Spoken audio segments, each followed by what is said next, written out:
Let's talk about another very significant part of this election, or outcome of this election potentially.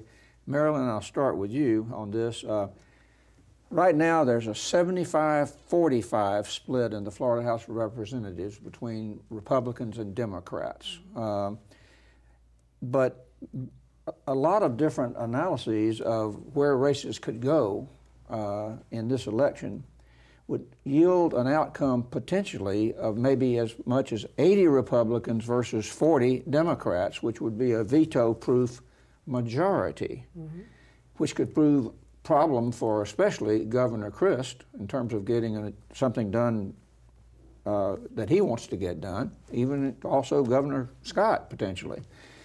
So let's talk about that a little bit. Marilyn, what comes to mind when you know that you're going to have a governor coming in that could have a veto-proof House sitting over here, and how does one govern in this situation? Well, first of all, it's going to be a given that because the race is so close and because we have this Libertarian Party candidate, Adrian Wiley, running strong, because as Steve mentioned, I think there's a lot of people turned off by both parties, so that Adrian Wiley is likely to pick up maybe double-digit numbers, which means that if Rick Scott is elected or Charlie Crist is elected, neither are going to be elected with a majority.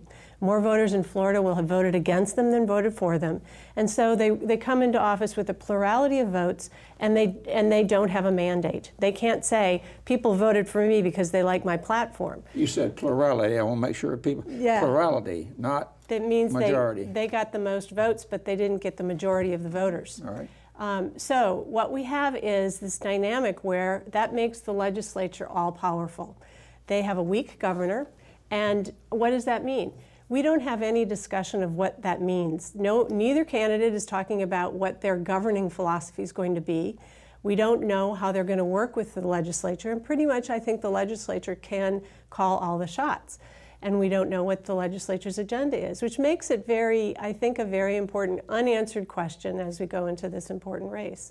The other thing I think that is significant here is that we have the possibility that the legislature, as you mentioned, could have a veto-proof majority. And that means that if Charlie Crist comes in, will he just be completely unable to work at anything?